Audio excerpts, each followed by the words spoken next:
फिर से आपका हमारे इस यूट्यूब मंच पे स्वागत है। और जो हम अपना सीरीज चला रहे हैं क्वेश्चंस का, उसमें हमने 40 नंबर क्वेश्चन को देख चुके हैं और आज जो है वो 41 नंबर क्वेश्चन से देखेंगे। तो चलिए शुरू करते हैं। ये जो सीरीज हमारा चल रहा है वो बिहार बोर्ड के प्रीवियस ईयर क्वेश्चन पेपर का सीरीज चल रहा है, जिसमें 40 क्वेश्चन तक हमने कर दिया है और ये जो हमारा है वो अगला 41 नंबर क्वेश्चन से है। आशा करते हैं कि आपको पसंद आएगा। तो चलिए शुरू करते हैं 41 नंबर क्वेश्चन से। 41 number question is root under 81/2 is क्या ये एक रैशनल नंबर है, क्या एक इरेशनल नंबर है, क्या एक इंटीजर है, क्या ये कुछ भी नहीं है इसमें से। तो हम इसको अगर सॉल्व करें तो ये 9/2 होगा। तो 9/2 इज अ रैशनल नंबर। क्यों? क्योंकि रैशनल नंबर वो होता है जिसको हम p/q के फॉर्मेट में रिप्रेजेंट कर सकते हैं और जहाँ पे q जो है वो 0 के बराबर नहीं होना चाहिए। तो ये इस कंडीशन को सेटिस्फाई करता है। So option number A will be the correct answer. Option number A will be the correct answer. 42 number question is 192 के अभाज्य गुणनखंड में 2 का घातांक क्या है? What is the exponent of 2 in prime factorization of 192? So what we need to do prime factorization of 192 2 96 2 48 2 24 2 12 2 6 2 3. So 1 2 3 4 5 6. 6 is the factor. 6 times 2 to the power 6 into 3 to the power 1. 192 को हम इस फॉर्मेट में represent कर सकते हैं और जब इस फॉर्मेट रिप्रेजेंट करेंगे तो इसका एक्सपोनेंट ऑफ जो 2 हो जाएगा वो 6 हो जाएगा। Option number C will be the correct answer for this question. यदि भाग algorithm a is equal to B Q plus R में a इज इक्वल टू 72 है, q इज इक्वल टू 8 है, r इज इक्वल टू 0 है, तो b का मान क्या होगा? a अगर 72 है, b जो है वो b को हम b रखते हैं, q जो है वो हमारा 8 है और r जो हमारा है वो 0 है। मतलब 72 is equal to 8b, therefore b is equal to 9। b जो है वो b के लिए जो है वो इसका b का वैल्यू जो है वो 9 होगा और इसका जो करेक्ट आंसर हो जाएगा वो a होगा। Option number A will be the correct answer for the question number 43। Question number 44, निम्नलिखित में से किसका दशमलव प्रसार शांत है? मतलब टर्मिनेटिंग, जो कि एंड करे। इसके बारे में बहुत ही अच्छे से एक्सप्लेन किया गया है प्रीवियस वीडियोस में, जहां पे आप जाकर के हमारे यूट्यूब चैनल के पेज पे जाइए और वहां पे जो 100 नंबर के क्वेश्चन को सीरीज को चलाया गया है तो उसमें जाकर के आप वहां पे देख सकते हैं टर्मिनेटिंग डेसिमल। वैसे टर्मिनेटिंग डेसिमल जो एंड हो जाए, तो यहाँ पे हम देख सकते 2/15, तो 2 to the power m into 5 to the power n के फॉर्मेट पे अगर डिनोमिनेटर होता है तो वो क्या होता है? एक टर्मिनेटिंग होता है। तो यहाँ पे 5 into 3 है और ये जो हमारा 160 कहीं ना कहीं अगर हम देखें तो 2 इंटू में 80 और 2 इंटू में 40, 2 इंटू में 2 इंटू में 2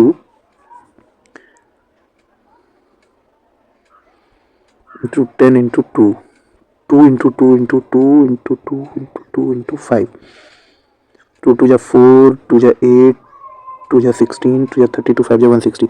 Yes, so option B is the correct answer. Option B has the terminating decimal. Option B has the terminating decimal. Now we are moving towards question number 45. If q is a positive integer, which of the following is not an odd positive integer? तो odd positive integer नहीं है। odd positive integer की जब हम बात करते हैं तो यहाँ पे हम q का वैल्यू चेक करेंगे। 8 की जगह पे अगर हम 1 रखते हैं और इसको 1 रखते हैं तो ये 9 होता है।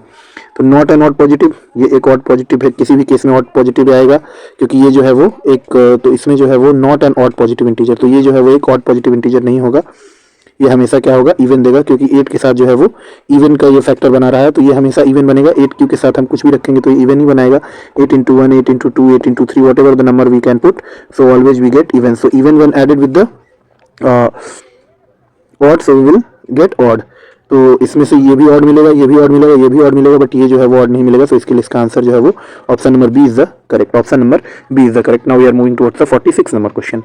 The HCF of 2 consecutive even number, HCF of 2 consecutive even number 2 और 4, तो 2 और 4 का HCF अगर हम निकाले तो 2 ही हो जाएगा। 4 और 6 का अगर HCF निकाले तो 2 ही हो जाएगा। तो इसका मतलब जो है वो दो लगातार सम संख्याओं का मौसम जो होता है, महत्तम समावर्तक जो होता है, HCF जो होता है वो 2 होता है। Now we are moving towards question number 47। For the question number 46 correct answer is the C. क्या the sum of an rational and an irrational number is always which type of? एक परिमेय संख्या और एक अपरिमेय संख्या का योग कैसी संख्या होती है? तो ये हमेशा ही एक अपरिमेय संख्या होगा, इरेशनल नंबर होगा। Option number B is the correct answer for the question number 47। Question number 48, दो संख्याओं का गुणनफल, product of two numbers is 8670 और HCF इज 17, तो उसका LCM क्या होगा? तो हम जानते हैं A into B that is equal to LCM into HCF। A into B यहाँ पे जो है वो हमारा प्रोडक्ट ऑफ नंबर है।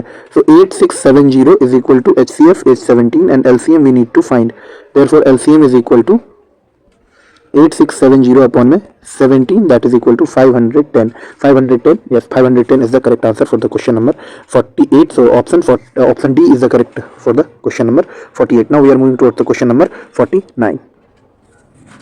Which one of the following is a rational number? निम्नलिखित में से कौन परिमेय संख्या है? So ये रूट अंडर 100 यानी कि ये बाहर आया 10, रूट अंडर 50 बाहर आया 5 रूट 2, रूट अंडर 949 ये 7 रूट 2 एंड रूट अंडर 72 यानी कि 6 root 2. So option A will be the correct answer for this question. ये जो है वो एक परिमेय संख्या है, एक रेशनल नंबर है. 50 नंबर क्वेश्चन हमारा कह रहा है कि यदि 130 का जो रिप्रेजेंटेशन इस तरह से और 15 का रिप्रेजेंटेशन तो मौसा 130 और 15, तो 130 और 15 यहाँ पे देख रहे हैं क्लियरली कि 5 जो है वो दोनों में हाईएस्ट कॉमन फैक्टर है, तो इसका मतलब 5 जो होगा वो इसका HCF हो जाएगा. 50 नंबर क्वेश्चन का आंसर जो है वो बी है, इसका HCF जो है वो 5 है. 51 number question is 1 minus sine to the power 4 theta. तो यहाँ पे हमें अलजेब्रिकल आइडेंटिटीज लगाना पड़ेगा, a square minus B square a plus B into A minus B. तो यहाँ पे जब इस तरह से हम लिखेंगे तो इसको 1 plus sine square theta into 1 minus sine square theta, और 1 माइनस साइन स्क्वायर थीटा जो होता है वो कॉस स्क्वायर थीटा होता है, cos square into 1 plus sine square theta. और ये जो ऑप्शन है वो ऑप्शन नंबर ए है, और 51 का option number A is the correct answer. 51 का option number A is the correct answer. Now we are moving towards 52 number. तो यहाँ पे हमें 52 नंबर क्वेश्चन में कह रहा है कि एक ट्रायंगल है, एक ट्रायंगल ABC है, ABC, जिसमें एक्स और वाई जो है वो एक इसके पॉइंट्स पे दो बिंदु को डाला जाता है और ये जो है वो पैरेलल है. तो यहाँ पे थेल्स थ्योरम लग जाएगा. थेल्स थ्योरम जो हमारा है वो, या फिर BPT जिसे आप जिस भी नाम से जानते हैं, तो वो क्या कहता है कि प्रोपोर्शनली डिवाइड करता है. प्रोपोर्शनली जो है वो प्रोपोर्शनल होता है, इसके जो साइड्स होते हैं वो 2:3 है. अगर AB और XB का रेशियो 2:3 है तो AY और YC का भी रेशियो 2:3 ही हो जाएगा. ये थेल्स थ्योरम का या फिर BPT थ्योरम का ही स्टेटमेंट के अकॉर्डिंग ही हम जाते हैं. तो यहाँ पे इसका ऑप्शन जो हो जाएगा वो बी हो जाएगा.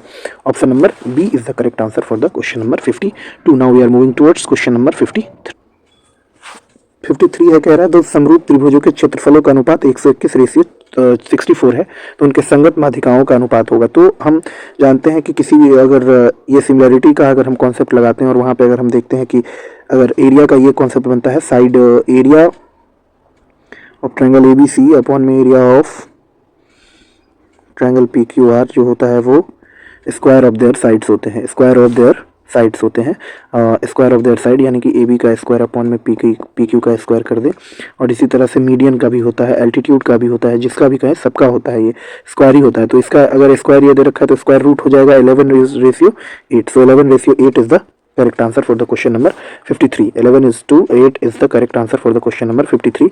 तो हम यहाँ पे ये देख रहे हैं कि सिमिलैरिटी में जब स्क्वायर एरिया का अगर ट्रायंगल का अगर एरिया दिया हो तो उसका साइड निकालना हो तो रूट कर देना है उस नंबर्स का 121 और रूट अंडर 64 का.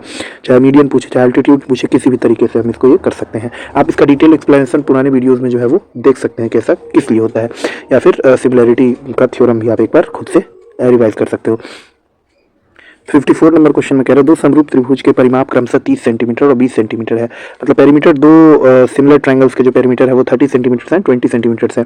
तो इसका एक ट्रायंगल का जो लेंथ है वो एक साइड का जो है वो 18 सेंटीमीटर है.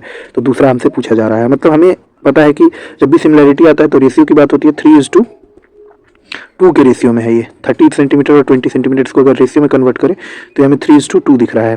3:2 दिख रहा है. अगर 368 बना रहा है तो 2 जो है वो 12 बना देगा, 2 जो है वो 12 बना देगा. सो इसका आंसर जो हो जाएगा 54 का डी नंबर ऑप्शन जो है वो करेक्ट ऑप्शन हो जाएगा.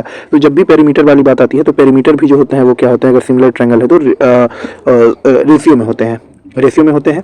तो अगर एक साइड 18 है तो दूसरा इसी तरीके से वो भी रेशियो में होगा और वो 12 सेंटीमीटर होगा. तो for question number 54 the correct option is the D.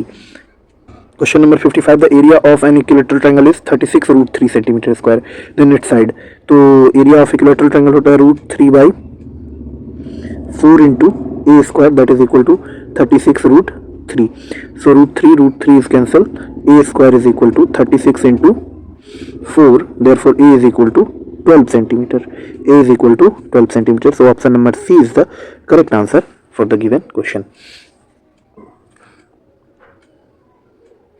Question number 56 is the number of common tangents of two intersecting circles. Number of common tangents of two intersecting circles. दो intersecting circles के common tangent तो 2 बनेंगे. 2 is the correct answer. 56 option B is the. Question number 57 कह रहा है कि circle of radius 7 centimetre, एक circle है जिसका रेडियस 7 सेंटीमीटर है, from an external point P, length of tangent PT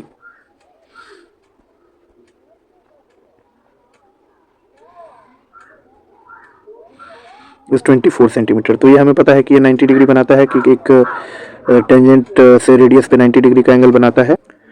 तो हम इसमें देखते हैं कि ये 7 और 24 हो गया। तो यहाँ पे अब ये हमारा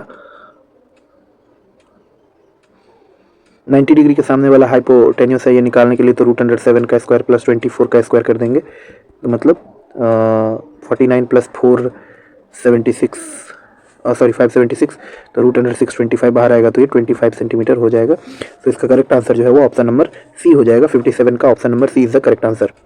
58 नंबर क्वेश्चन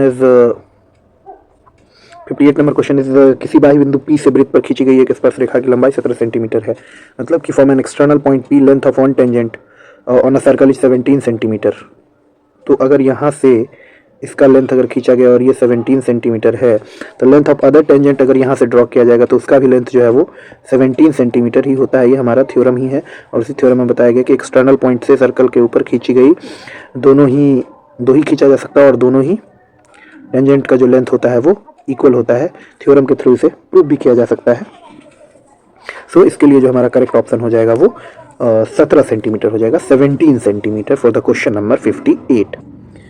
59 नंबर क्वेश्चन कह रहा है कि if the area of minor sector of a circle with radius 7 centimetre, area of minor sector जो है वो हमें दिया हुआ है, एरिया ऑफ माइनर सेक्टर जो है वो हमें दे रखा है, वो 14 सेंटीमीटर स्क्वायर दे रखा है, area of minor sector.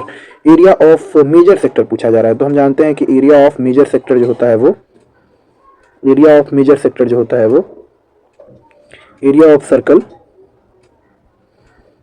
Circle minus area of minor sector.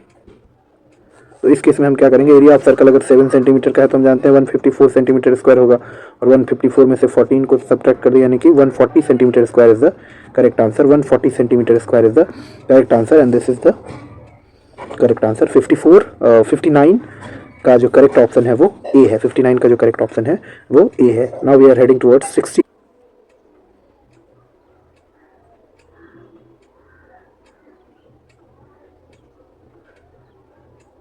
तो 60 में हम देख रहे हैं कि ये हमारा यही डी जो है वो 14 के बराबर हो जाएगा।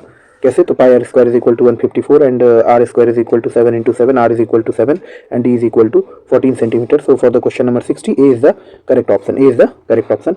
तो आप इस वीडियो में हम यहीं तक 60 नंबर क्वेश्चन तक रखते हैं। अगले वीडियोज़ में हम कोशिश करेंगे एक साथ 40 क्वेश्चन को या फिर 20-20 में ही ब्रेक करके 2 वीडियोज़ आपके सामने हम लाने की कोशिश करेंगे इस सीरीज़ के अंतर्गत। तो आप हमारे चैनल को सब्सक्राइब कीजिए, वीडियो को शेयर कीजिए और लाइक कीजिए, और भी लोगों को लाभान्वित करें, इससे अपने दोस्तों को भेजिए, जिससे उन्हें भी इस वीडियो का लाभ प्राप्त हो। Signing off.